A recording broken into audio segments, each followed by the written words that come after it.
Hello guys, it's me Lisa Young reading a book review with you guys. This is going to be Abbi Glines is Seabreeze book 4 and it's called Just For Now. There's two book covers to this. This is the one that I had on my book, which I actually don't like this one as much.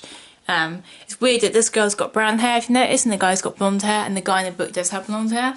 And then when you go to this one, I can't tell, but I think that guy's probably got brown hair and the girl's got blonde hair. And in the book it says that she has blonde hair, but in the other picture she's got brown hair. But that one does look nicer. I like that cover more.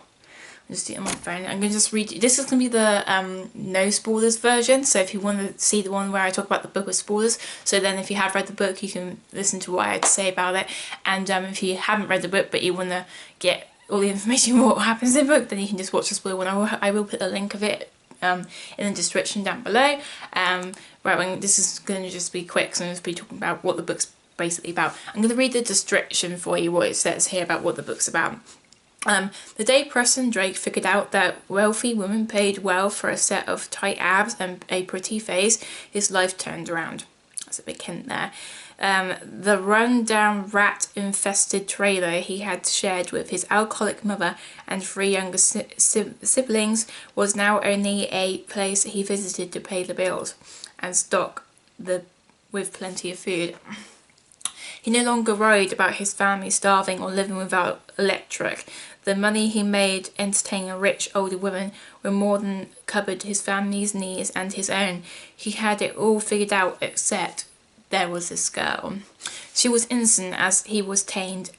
Amanda hardly wished her knees didn't get weak with Preston walked into a room. She hated the fact that her heart rate raced when he flashed his smile in her direction.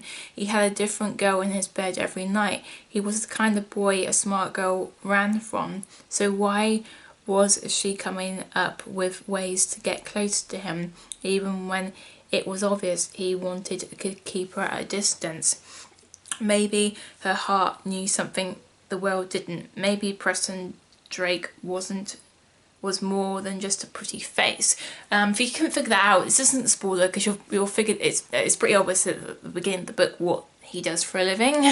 And it's pretty, when you start the book, he basically tells you what he does. So he's a gigolo, which means he's like a man prostitute or hooker, whatever word you want to call it, which means he has sex with people for a living.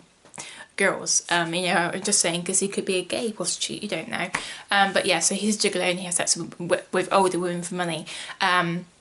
This book is basically, it's a Seabreeze one, so this is the books where the couples are based in college. The ones that are the Rosemary Beach are more young adults, so that they're not in college and they have jobs or don't have a job or whatever, being parents, whatever. So Amanda Hartley is a bit younger than him. She's Marcus's little sister. Marcus is the guy from the previous book. He was in the book. He was the boy in the book of the Seabreeze because of Low, and they got together. Now they're getting married, and so she's Marcus's little sister. And what's his name? The Drake guy, what's his name? Preston, that's it. Preston Drake is Marcus's best friend, or one of them, and they've been friends for years. So he finds Amanda attractive. She, you know, he doesn't say this in the book, but he basically looks at like she's sex on legs, basically. He finds her very attractive, but he still, he can't stop from looking at her because, you know, she is a woman now, but he still, like, in his head still kind of thinks for her as like his best friend's little sister, and he wouldn't ever go there because Marcus is very protective, which like, these brothers and sisters are kind of like that in this books, but not everyone is in real life, their brothers aren't. But so yeah, and no one in his social circle besides what he does for a living knows what he does, you know, for a career, like sleeping with women. He doesn't do it because he enjoys it. At the beginning of the book, obviously before he falls in love with Thingy, this is a romance, so that isn't really a spoiler if he does or not. If it works out, I'm not going to tell you, but if she feels the same, it's pretty obvious when you start to read the book. It's a very good, fast pacing book, and a lot happens, so it's good, and it feels like you've got 2 books in one. No one actually knows what he does for a living, but he doesn't do it, even though he kind of does. It's confusing. Later on when he, you know, comes close to Amanda, he's not actually having sex for a living because that's what he doesn't want to be a gigolo. Let's just say that it's not his dream career. It's like if he wanted to get a temporary job, but you know, like working at I don't know, a gas station, but your dream job is to be at, you know, you in your head you would think this is what I'm doing for now, but it's not my big dream. So that's kind of what he does. He's only doing it to help his family out, and it says in the description, so this isn't a spoiler, but basically he has an alcoholic mum, his terrible mother, and he has 3 other siblings. He has 2 brothers and 1 little sister, and basically the mum is like a deadbeat. Basically, she doesn't help out, so it's become I don't know why, but basically I didn't like this at all. But basically Preston, I don't know why, but he seemed to believe it was his responsibility. I get that if you had siblings, you would want to help them out, you know, the mum was, but it's meant to be her job.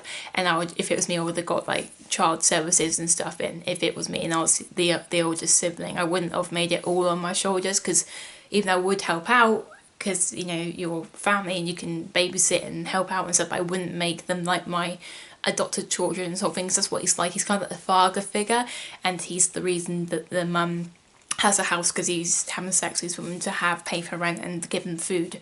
And it doesn't feel right to me, even though I understand why he's doing it, because he wants to help his kids out. But for me personally, I wouldn't want, if it was my kids, I wouldn't want them staying in a house with a mum like that. I'd want them to be like adopted, or you know, it's not your proper. I wouldn't want one of my older kids to take care of my kids, because I wasn't a good parent. If it was me, I would want my kids to be taken away from me to be with someone safe.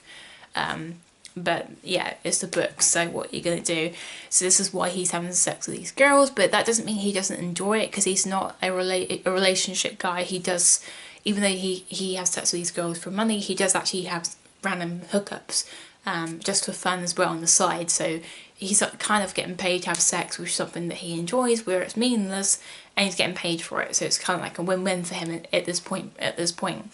And of course I'm going to get into Amanda now. So Amanda's since she can remember, because Marcus has been best friends with Preston, I keep on calling him Preston for years. She's kind of always known that she's like in love with him, but he doesn't know. She has a big crush on him. She keeps trying to get her attention. I will have to warn you, I didn't enjoy his book as much as the others, because I find these characters really just, I don't know what the right word is, just really, not stupid, just very, I wouldn't say it's unrealistic, because I know that there is people out there, but for me personally, I would never act the way that especially Amanda does. I find her very foolish and childish, and the same for Preston. They just do things, decisions and actions that I'm just like, why would you do that? So let's take Amanda, for example, because she's like hopelessly in love with this guy called Marcus. She knows he's a man whore. She knows he's not, you know, because I know that it's meant to be romance, so you know that it's going to end up somewhere like that. But if you're thinking about it in real life terms, if I was hopelessly in love with a player and I know that he had a girl in his bed every night, I don't know that he has sex with these girls for money, and I'm hopelessly in love with him, it's okay, I know it's going to hurt, but I wouldn't have acted how she was. She was always like following him around like a lost little puppy and trying to get his attention, and she would do stupid things just to have a little bit of his attention. So I don't want to give it away, but I'll talk about it in the spoiler section. But there's things she does, I'm just like, why would you do that? I get that you want to do that with him because you love him, but you can't expect him to treat you any different. It just felt like Amanda just like, she had this hopeless love, a hopeless romantic hope that, oh, I'm going to want to make him change. Even though she doesn't really say that, she just kind of like hoped that it'll be different with her. If that was real life, I wouldn't expect that. I wouldn't expect the player I hopelessly had to fall in love with for some reason to like make love to me when he fucks other girls. I would be like, yeah, this time it's going to be different. He's going to fall hopelessly in love with me and make love to me, and I'm going to be the one to change him. You can't change men, girls. I mean, sometimes you can, I suppose. It's probably happened, but no, I wouldn't. That's just silly, but whatever. Besides that, so she just keeps doing silly things. That's kind of the beginning of the book, and things happen. I don't want to give it away without doing the spoiler version yet, so I will do the spoiler version as I said. You can find a link in the description. What else? How do I feel about how the book was? I did enjoy seeing the old couples from the previous books, but personally I did enjoy this book. I just didn't enjoy it as much as the others because of how the characters acted, as I said, and I didn't like that he was a gigolo. I found the story interesting of, you know, seeing how a romance would happen with the guy being a gigolo, and but there was other things besides the way that she did. But when I can't give it away, but when things get more interesting between these two, Preston decides to do things not just once, but more than, like, I think it's like twice or three times with his career, when he knows that he's got a girl in his life, and I just really didn't agree with that. And even though the book ends however it does, I don't want to tell you. I really want to get to the spoiler section now so I can start talking about it. Oh, that looked jockey, didn't it? I was doing this, like, that looks wrong. I don't get any ideas.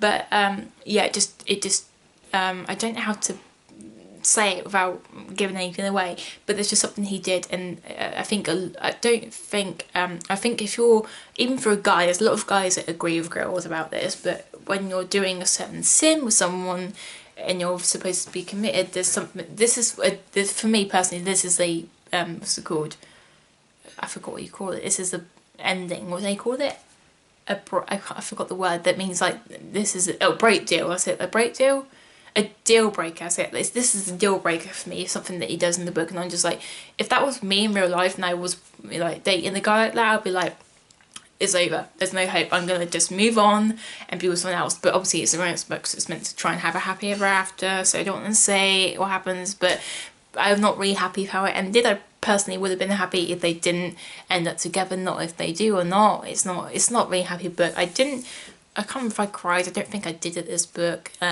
It's still good. I love Abbi Glines. It's really good. But I just didn't personally find the characters very, especially if a teenager's reading this, because, you know, college or young adults, and if you're finding these kind of books inspiring for you at your age or even for older, I don't think Amanda was a very good role model for that. She basically tells you that you should try and do whatever it takes to get a guy's attention, and give up things that you shouldn't, unless, you know, for me personally, you shouldn't give up those things unless you know you're with the right guy that's going to treat you right. And their relationship, it was me personally, I don't think I would ever date him. Let's just say that. So that's going to be the end of the spoiler-free version, and I want to get straight into the dirty stuff. So click on the link below for the spoiler version if you want to see what I have to say. Bye! You're my VIPs, and I will see you later.